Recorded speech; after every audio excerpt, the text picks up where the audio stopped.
We have been victimized many times.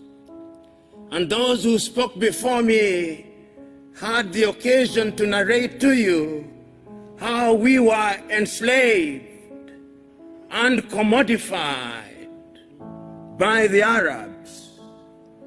The Arab colonization project was a project not only of Islamization, but also a project of Arabization. And when the Arabs were done with us, the European tribes came.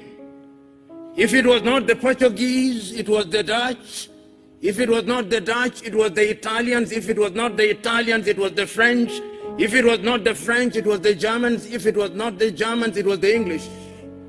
We were victimized. That is our history. And when slavery had lost its luster, some from within their ranks pretended that they were abolishing slavery. They introduced yet another thing, the thing called colonization. They came into our continent and claimed that they had discovered us.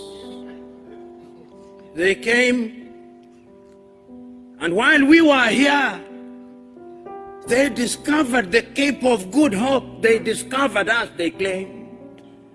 While we were here, they came and pretended to discover all lakes and all rivers. That is how they came. While we were here, they came and pretended that we had no history. But let us assess history, if only to demonstrate to ourselves that the African continent is the cradle of human civilization.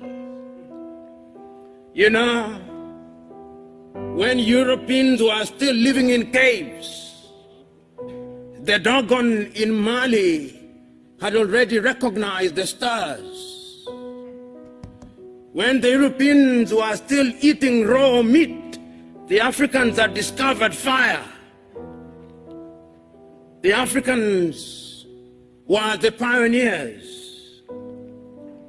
And even if you look at all religions and their creation, and I'm a keen reader of the Bible, and the Bible records, and the God said, let us create man in our own image, and that he took soil and formed man out of it. The last time I checked, soil was brown or black, not white.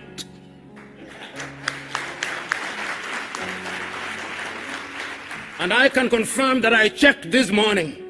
The soil is still black, the soil is still brown, and if therefore anybody is created in the image of God, it is we who are of the black race. Islam also says the same thing. And you know, Africa has been abused. When you look at the maps that are drawn by European cartographers, Africa is smaller than the United States of America, and yet it is larger, almost as large as Asia. They minimize us at all times. Even the thing they call the Middle East, what is middle about it?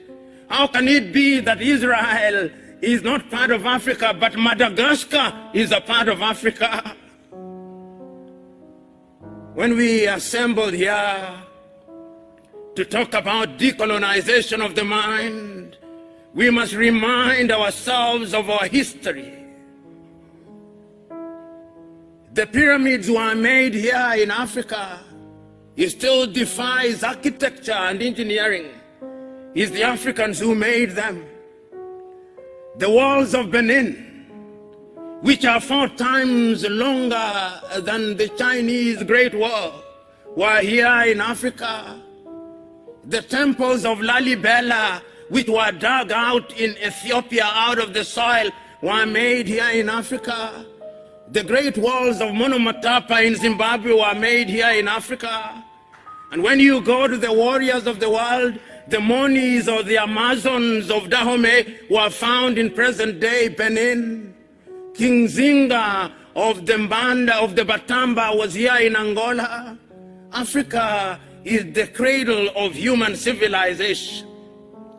You know, as a young man, I read Ghana's Jodigraph's play, Muntu, in which he says in part, some things we know and some things we do not know. But this one we know, that Odoman Koma created the world, and that Odoman Koma is God, and that God is neither Christian nor Muslim nor all these things, because God is a spirit. And if he is a spirit, he cannot be all those things. Your own Desmond P.L.O Tutu writes in a book, God is not a Christian. And he is not. Even for those of us who are of the Christian faith, Christ was not a Christian. Christianity is a post-Christ religion. And you can see that God has been appropriated by civilization, and over the years they have been whitening God. When God was in the Middle East, even Christ was in the Middle East, he was not as white as he is now presented to us. They took Christ to the Greeks. They made him white, and they made him speak Greek. When they were tired with him, they took him to Rome, and they made him speak Latin. And when they had tired with it, they created a religion that they called the Roman Catholic Church. God was not a Catholic and is not a Catholic. When they were tired with him, they took him to England to allow King Henry VIII to marry, and they named the Church of England, and made the Queen and the monarch the head of that church. God is not an Anglican. And when they were tired, they took him to Scotland, and they made him a Presbyterian. And when they were tired, they made God a Methodist. And when they were tired, they took him to Germany, and they made him a Lutheran. And when they were tired, they went to the United States, and they made him an Episcopalian. God is not all those things. The God that I worship is worshipped in truth and in spirit. And let me tell you, throughout the ages, ask yourself a few fundamental questions. Despite the fact that they have done everything to erase Africans from the face of this earth, even in their own history, they acknowledge that all their great men came to Africa. Why? And what did they come to do to Africa? Socrates was in Africa. And when he came to Africa, he met Orunmila of the Yoruba tribe, who was a greater philosopher than him. Pythagoras was in Africa.